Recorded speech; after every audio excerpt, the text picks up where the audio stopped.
all those real spiritual religions of the world, they take you up to this God consciousness.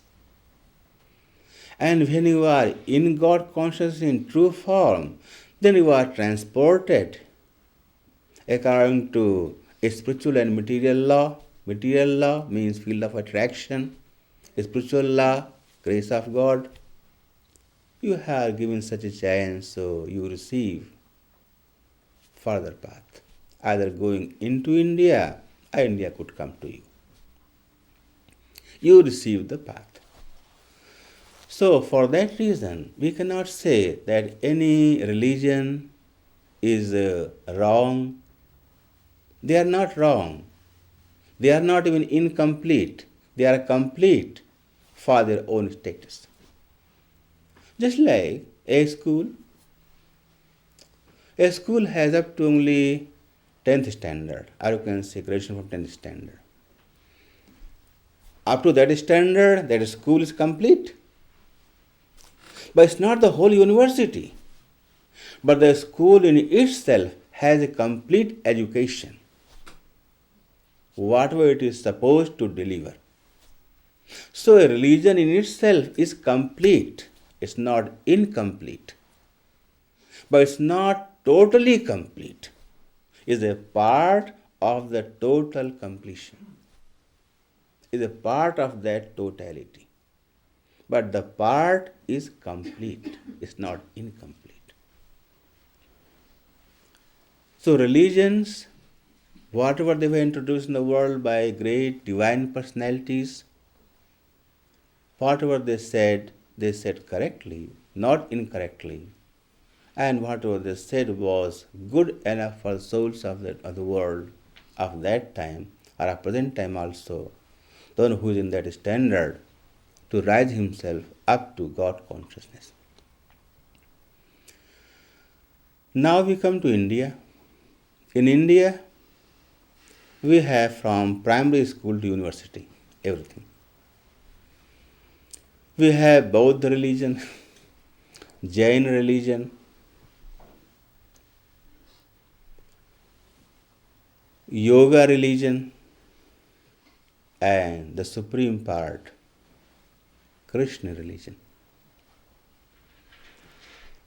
Who introduced this Buddha and Jain cults? By true spiritual personalities, not by any philosopher or any ordinary saint. Descendant divine personalities. What did they mention? Just up to a certain limit. Bauddha are four kinds: Yogachar, Vaibhashik, Sautrantik, Madhyamik. Jain are two kinds: Shwetambar, Digambar. These branches. Bauddha only takes a person up to complete austerity, complete disciplining of his own desires. No worldly desire, no worldly ambition, no worldly attachment, even to your own physical body. It takes you up to there. Total detachment. And when you are absorbed in total detachment, then your mind becomes introverted and you enter into samadhi. That's the goal of Buddha. When you have no attachment, mind has not to go anywhere. You see, where your mind runs during meditation, the place you are attached. Attachment means either you love or you hate. Only in those places your mind goes. Who do you think of? You love or you hate. That's all. Suppose you went to market and came back.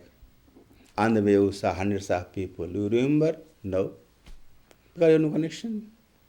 They were not your friends and they were not your enemies. You don't mind. So mind runs to its place of attachment. When no attachment, he has no place to go. So he becomes standstill, like a deep sleep. Both takes you up to there only, that's all. Jain, little further, he says think of God Almighty also, but in form of Tirthankars. That's all. Not very much. And they both practice yoga in their own style. They practice yoga and austerity just to eliminate their desires and concentrate their mind into self-consciousness. That's all. But that is not total. They are good up to that point, but that's not the total path of God realization. Then we have other religions, they teach, oh, that's not enough. If you have renounced heart, think of God. Think of God. Think of divine. What is divine? From here onward, the explanation of the divine comes. What is divine? So, all the religions, they teach something, some part of the path of God realization. So they are on their own correct and complete, but they are not total path of God realization.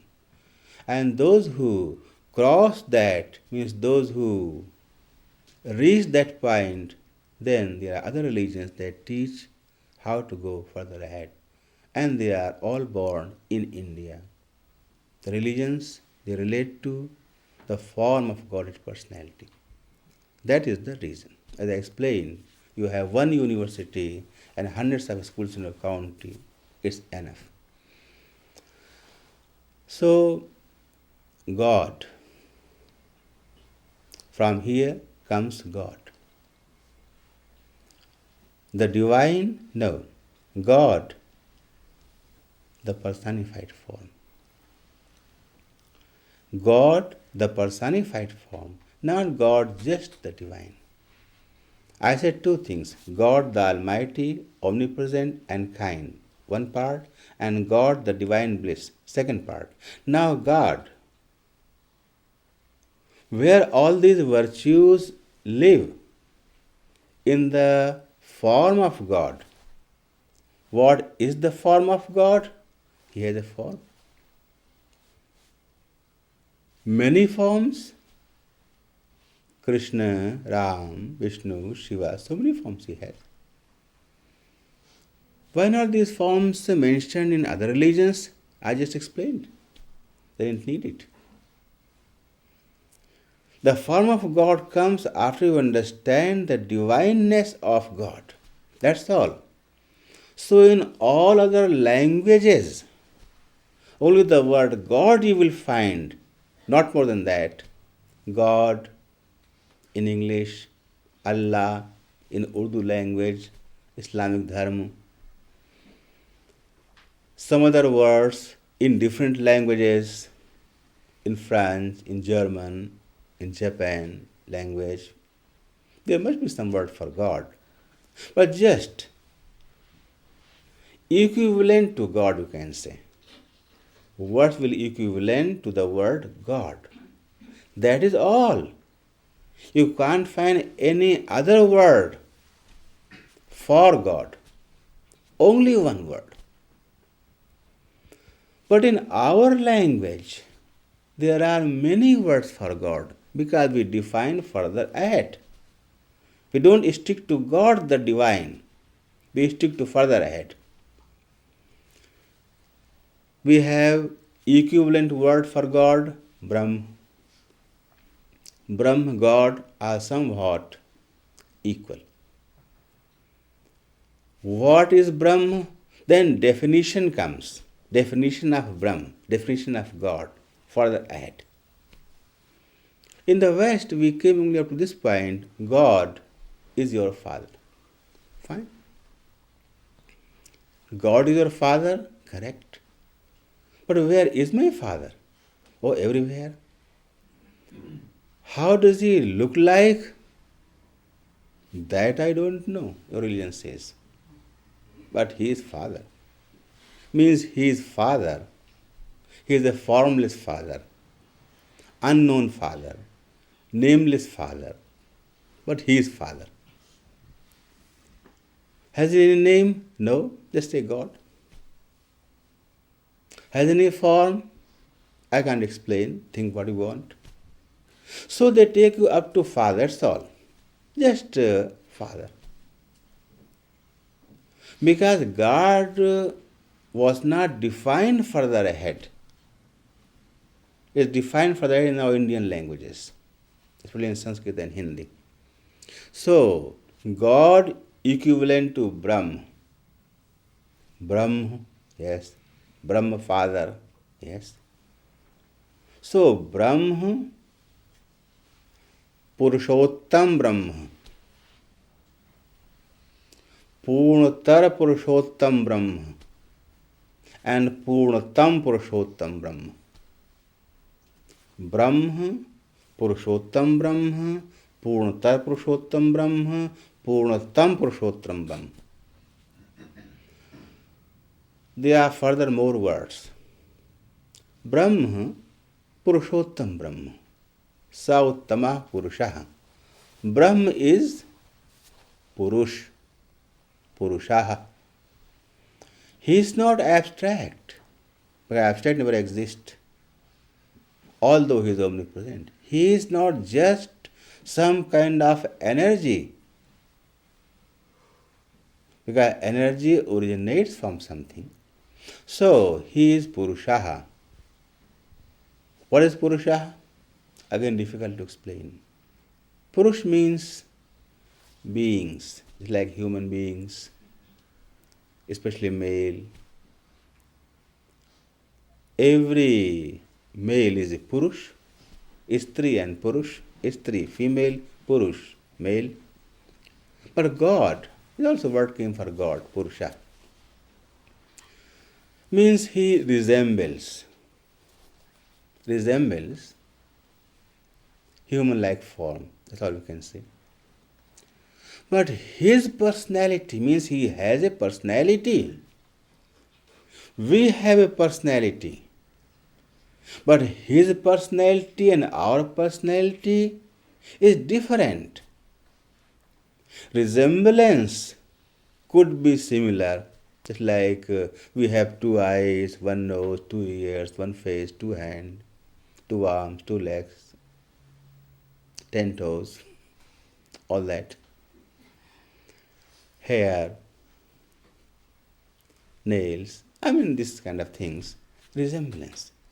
But personality of a human being and personality of God being, the Supreme Being, the Supreme Purush, is entirely different. So Veda again says, don't make a mistake. He is divine. He is Divya. Divya means divine. And he is God. So his body is not like yours. Your body is made of flesh, blood, bones. His body has no flesh, worldly bones, worldly blood. Abranam Snaviram, Veda mantra. He has no nervous system. Means his body is divine. That's all. Although he resembles like a human being, but his body is divine, and divine quality cannot be fully explained because it is divine. So you can say it is divine. Your body is spot existent because you are bound by material laws, your status and your thinking. Because God is beyond material status, so he is omnipresent. Although he has a form, but he is omnipresent. He is not spot existent, he is omnipresent. How? Again, beyond understanding. Because you are in God consciousness, you cannot say why and how. This talk is for those who are already in God consciousness, not those critics. Forget them. You don't deserve any religion. Religions took you up to God consciousness, means you are desiring, longing to meet God. Just like that matured girl, 17, 18 years old, who had never seen a boy, and someone shows the picture, and she sees, oh, he is like me, but he looks very attractive.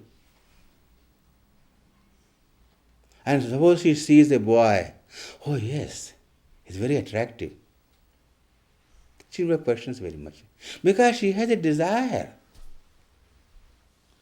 Her desire is now grown, is matured to meet a boy. But if same thing was said to her when she was 5 years of age, she would have laughed. Boy, ha ha ha. Because her desire was not matured. It's a very practical thing. So for unmatured critics and intellectuals, talk of God is not for them.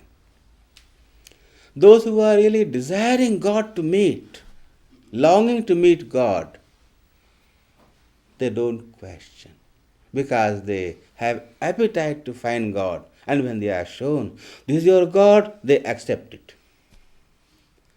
If they cannot accept, it means they are very low.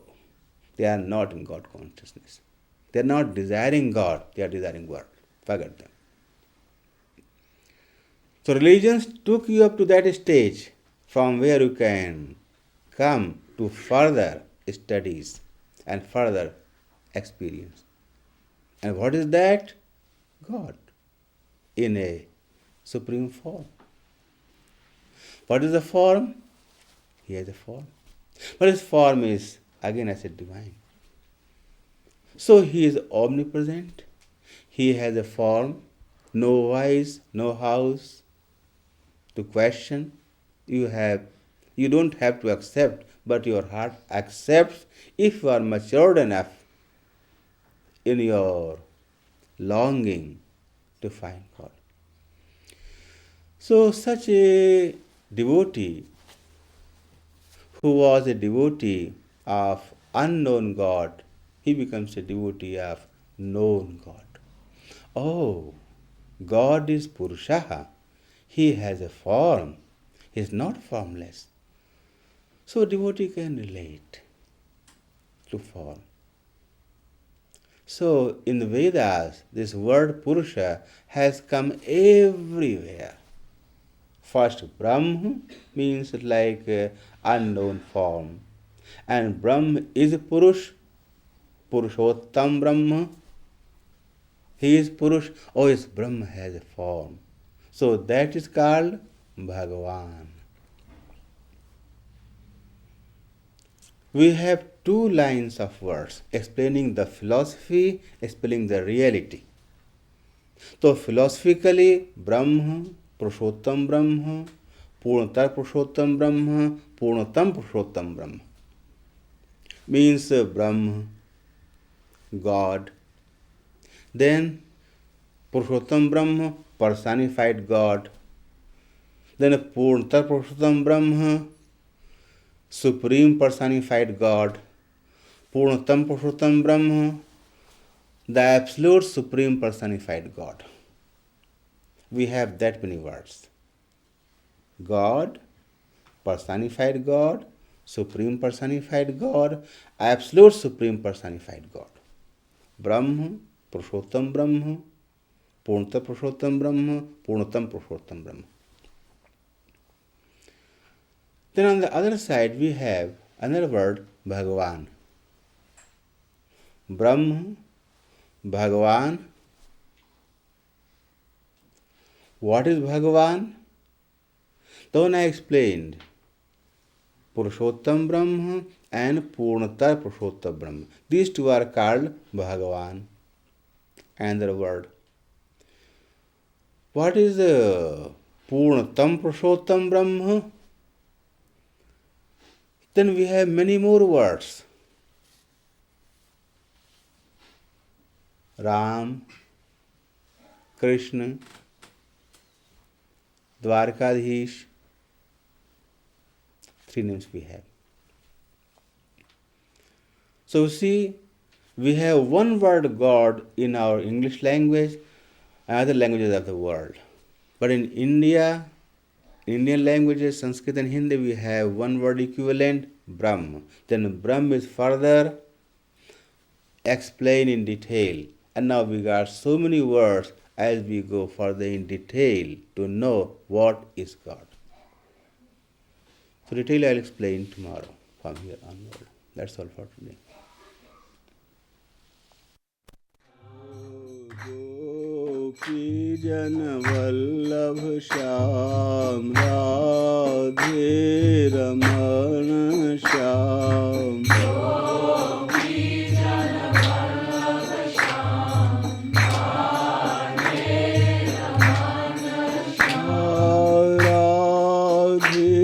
Raman Shyam Radhe Raman Shyam Radhe Raman Shyam Shyam Radhe Raman Shyam Radhe Raman Shyam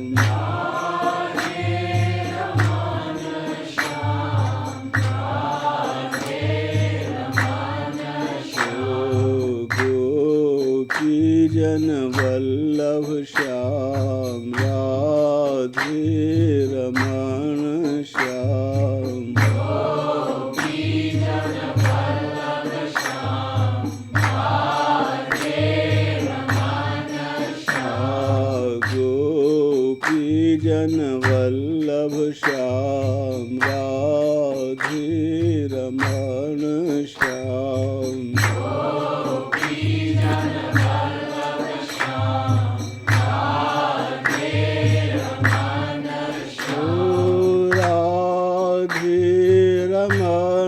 Shyam Radhe Raman Shyam Radhe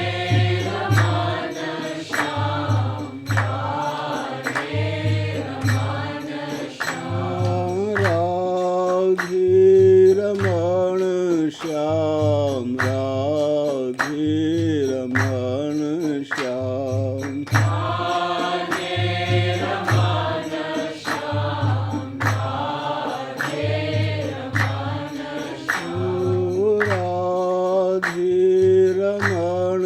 Shyam Radhe Raman Shyam Radhe Raman Shyam Radhe Raman Shyam Gopi Jan Vallabh Shyam Radhe Raman Shyam Gopi Jan Vallabh Shyam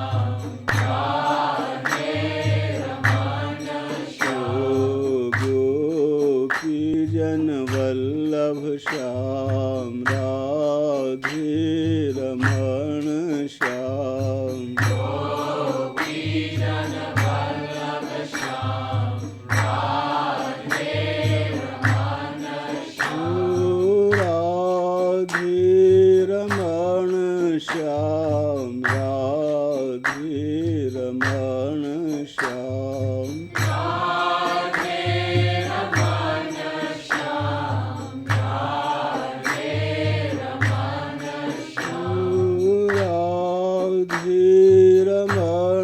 Shyam Radhe Raman Shyam Radhe Raman Shyam Radhe Raman Shyam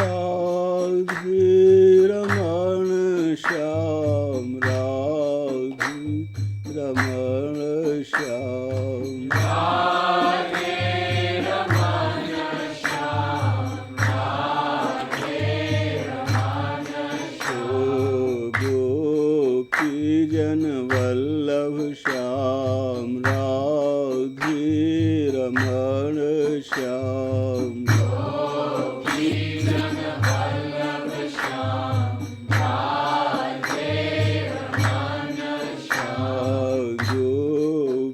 Jan Vallabh Shyam Radhi Raman Shyam. Gopi Jan Vallabh Shyam Radhe Raman Shyam. Radhi Raman Shyam Radhi Raman Shyam.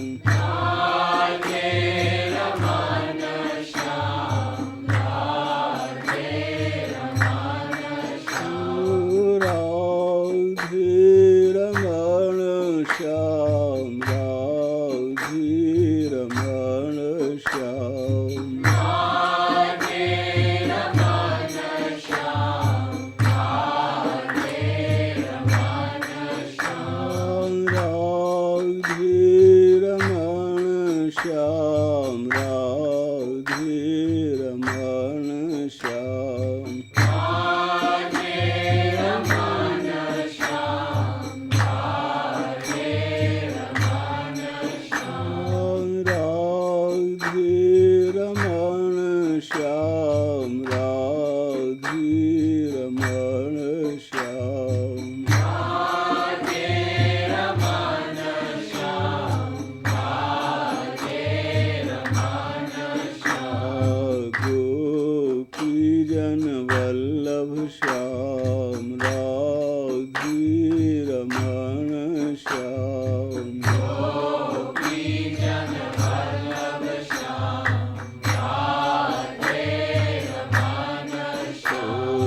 Gopi Jan Vallabh Shyam Radhe Raman Shyam.